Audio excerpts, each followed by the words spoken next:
ಇಂದೇ ಡೌನ್ಲೋಡ್ ಮಾಡಿ ಮತ್ತು ನಿಮ್ಮ ನೆಚ್ಚಿನ ಶೋಗಳನ್ನು ಆನಂದಿಸಿ. ಹಲೋ, ಆ ಸುಬ್ಬು ಶ್ರಾವಣಿ ಇಬ್ಬರು ದೇವಸ್ಥಾನಕ್ಕೆ ಹೊರಟಿದಾರಂತೆ. ಅವರು ಯಾವುದೇ ಕಾರಣಕ್ಕೂ ದೇವಸ್ಥಾನಕ್ಕೆ ಹೋಗಬಾರ್ದು, ಸೀದಾ ದೇವ್ರ ಪಾದಕ್ಕೆ ಸೇರಬೇಕು. ನಾನು ಹೇಳಿದ ಅರ್ಥ ಆಗಿದೆ ತಾನೆ? ಆದಷ್ಟು ಬೇಗ ಕೆಲಸ ಮಾಡಿ ಮುಗಿಸಿ.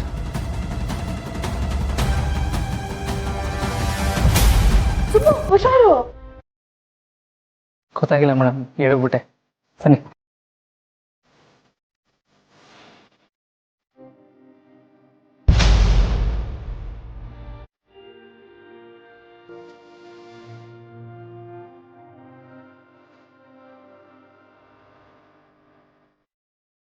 ಇದೇನು ಮೇಡಮ್, ನೀವು ಹೋಗ್ಬಿಟ್ರಿ? ನಾವು ಬೇರೆ ದೇವಸ್ಥಾನಕ್ಕೆ ಹೋಗ್ತಾ ಇದೀವಿ. ಬನ್ನಿ ಒಂದು ಸ್ವಲ್ಪ ಕೂತಿದ್ದು ಹೋಗೋಣ. ಏನ್ ಸುಬ್ಬು ಇದು? ನಡಿ, ಅವರು ಎಡಬ್ಲೇಬೇಕಲ್ವಾ? ನೀನು ತಾನೇ ಅವತ್ತು ಹೇಳಿದ್ದು.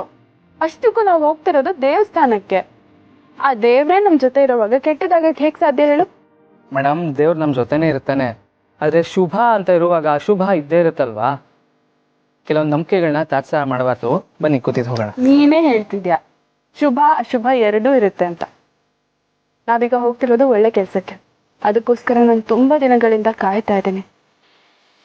ದೇವಸ್ಥಾನಕ್ಕೆ ಹೋಗುವಾಗ ತಡ ಮಾಡ್ಬಾರ್ದು. ಬಾ ಬಾ, ಬೇಗ ಬಾ ಬಾ.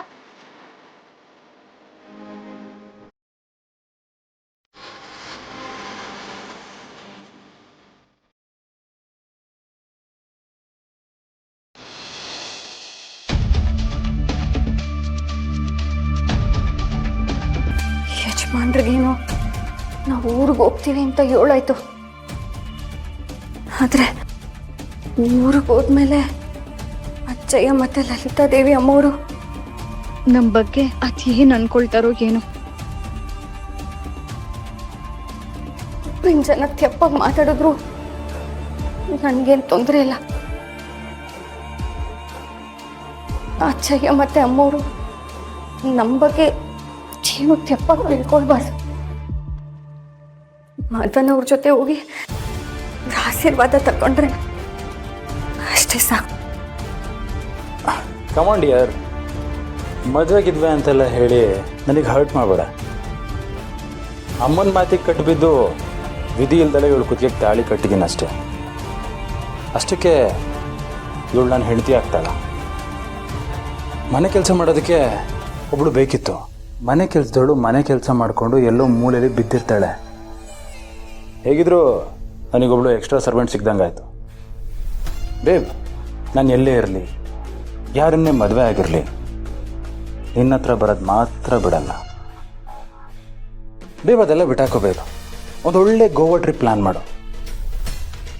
ಆ ಟ್ರಿಪ್ಪಲ್ಲಿ ನಿನ್ನ ಫ್ರೆಂಡ್ಸ್ ಎಲ್ಲರನ್ನೂ ಕರ್ಕೊಂಡು ಬಾ. ಅವಳು ಕಣ್ಣು ಮುಂದೆನೇ ನಾನು ಅವ್ರ ಜೊತೆ ಮಜಾ ಮಾಡೋದನ್ನು ಅವಳು ನೋಡಿ ಕಣ್ಣೀರು ಹಾಕ್ಬೇಕು. ಅವಳು ಕಣ್ಣೀರು ಹಾಕ್ತಾ ಯಾಕಾದರೂ ಇಂಥವನ್ನ ಮದುವೆ ಅದೇ ಅಂತ ವಿಲ ವಿಲ ವಿಲ ಅಂತ ಒತ್ತಾಡಬೇಕು.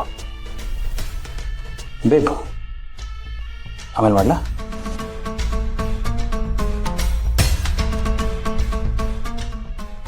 ಅಲ್ಲ ರೀ.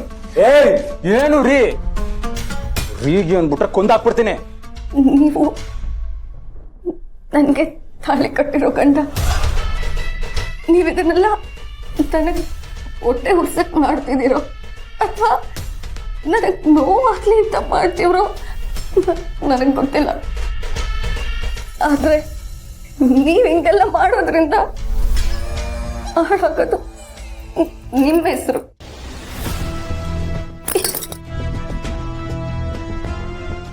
ಇದೆಲ್ಲ ಬೇಡ ನೋಡಿ. ಆಗಿದ್ದೇನೋ ಆಗೋಯ್ತು. ಇನ್ನು ಮುಂದೆ ನೆಮ್ಮದಿಯಾಗಿ ಒಳ್ಳೆ ತಂದಲ್ಲಿ ನಾವಿಬ್ರು ಸಂಸಾರ ಮಾಡ್ಬೋದಲ್ವೇ? ಏನ ಸಂಸಾರ ಮಾಡೋದು? ಅದು ನಿನ್ನ ಜೊತೆ? ಲೈ, ಫಸ್ಟ್ ಆಫ್ ಆಲ್ ನಿನ್ನಂಥವಳನ್ನ ಮುಟ್ಟಿದ್ದೇ ಹೆಚ್ಚು. ಅದು ಸಾಲದು ಅಂತ ನಿನ್ನ ಕುತ್ತಿಗೆ ತಾಳಿ ಬೇರೆ ಕಟ್ಟಿದ್ದೀನಿ. ಇನ್ನು ನಿಜ ಸಂಸಾರ ಮಾಡೋಕ್ಕಾಗತ್ತಾ? ನಾನು ಬರೀ ಚಿಟಿಕೆ ಹೊಡೆದ್ರೆ ನನ್ನ ಕಣ್ಣು ಮುಂದೆ ಸಾಲ ಹುಡುಗಿರು ನಿಂತ್ಕೊತಾರೆ.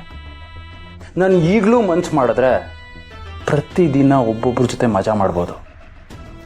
ಅಂಥದ್ರಲ್ಲಿ ನಿನ್ನ ಜೊತೆ ಸಂಸಾರ ಅನ್ನೋ ಜಂಜಾಟದಲ್ಲಿ ದಿವಸ ನರಕ ಅನುಭವಿಸ್ಬೇಕಾ? ಸಂಸಾರ ಅನ್ನೋದು ನರಕ ಅಲ್ಲ, ಅದು ಸ್ವರ್ಗ.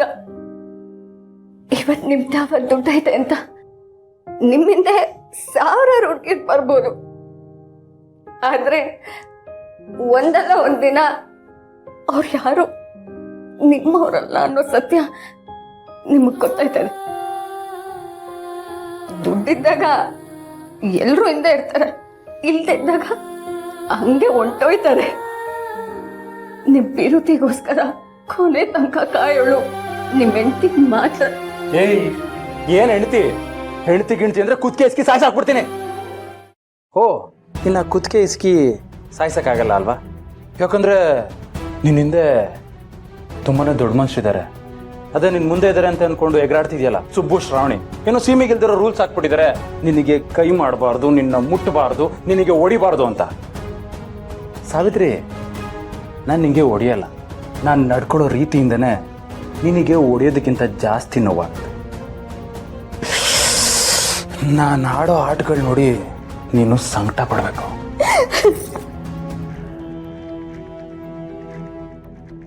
ನಿಮ್ದಮ್ಮಯ್ಯ ಅಂತೀನಿ, ದಯವಿಟ್ಟು ನಮ್ಗೆ ಚಂದಾಗಿ ಬದುಕಕ್ಕೆ ಒಂದು ಒಳ್ಳೆ ಅವಕಾಶ ಸಿಕ್ಕೈತೆ. ಈ ಕೋಪ, ತಾಪ, ಈ ದ್ವೇಷ, ಅಸೂಯೆ ಇವೆಲ್ಲ ಬಿಟ್ಟು ನೆಮ್ಮದಿಯಾಗಿ ಬದುಕೋಣ. ಅತ್ಯಾವ್ರ ಮೇಲೆ ಆಣೆ, ನಾನು ನಿಮ್ಮನ್ನ ತುಂಬಾ ಚಂದಾಗಿ ನೋಡ್ಕೊತೀನಿ. ಏನು ನೆಮ್ಮದಿನ? ನಿನ್ನ ಕುತ್ತಿಗೆ ತಾಳಿ ಕಡ್ದಾಗಿಂದನೇ ನನ್ನ ನೆಮ್ಮದಿ ಎಲ್ಲ ಹಾಳಾಗೋಯ್ತು. ನನ್ನ ಆಸೆ ಕನ್ಸುಗಳು ಎಲ್ಲ ನುಚ್ಚುನೂರು ಮಾಡಾಕ್ದಲ್ಲ. ಏನೋ ಸಾಲಿಗ್ರಾಮಕ್ಕೆ ಹೋಗೋದಕ್ಕೆ ರೆಡಿ ಆಗಿದೆಯಲ್ಲ, ಪರ್ಮಿಷನ್ ಬೇರೆ ತಗೊಂಡಿದ್ಯಾ? ಏನು ಅನ್ಕೊಂಡಿದ್ಯಾ ನೀನು? ನಾನು ಸಾಲಿಗ್ರಾಮಕ್ಕೆ ಬಂದ ಕೂಡಲೇ ಒಳ್ಳೆಯವನಾಗ್ಬಿಡ್ತೀನಿ, ಒಳ್ಳೆಯವನ ಥರ ಬದಲಾಗ್ತೀನಿ ಅಂತ ಅಂದ್ಕೊಂಡಿದ್ಯಾ? ಅದೆಲ್ಲ ಸುಳ್ಳು. ನೀನು ಯಾವಾಗಲೂ ಯಜಮಾನ್ರೆ ಅಂತ ಹೇಳ್ತಿರ್ತೀಯಲ್ಲ, ಆ ದೊಡ್ಡ ಮನುಷ್ಯ ಹೇಳ್ದ ಅನ್ನೋ ಒಂದೇ ಒಂದು ಕಾರಣಕ್ಕೆ ನಿನ್ನ ಜೊತೆ ಸಾಲಿಗ್ರಾಮಕ್ಕೆ ಬರೋದಕ್ಕೆ ಒಪ್ಕೊಂಡಿದ್ದೆ. ನೀನೇನಾದ್ರೂ ಸಾಲಿಗ್ರಾಮದಲ್ಲೂ ಸ್ತ್ರೀ, ಗಂಡ, ಹೆಂಡತಿ, ಸಂಸಾರ ಅದು ಇದು ಅಂತ ಏನಾದರೂ ಶುರು ಮಾಡಿದ್ರೆ ಊರವರೆಲ್ಲ ಹೋಗಿ ಇಂಥವನ್ನ ಮದುವೆ ಆಗಿದ್ಯಾ ಅಂತ ಮುಗಿಬೇಕು. ಹಂಗೆ ನಡ್ಕೊಂತೀನಿ. ಹಂಗಾಗಬಾರ್ದು ಅಂದರೆ ಸಾಲಿಗ್ರಾಮದಲ್ಲಿ ನೀನು ಒಡೆದು ಬಡ್ದು ಹಿಂಸೆ ಕೊಡೋದಕ್ಕಿಂತ ಅವಮಾನದಲ್ಲಿ ನಿನ್ನ ಅಳಿಸ್ತೀನಿ. ನೆನಪಿರಲಿ.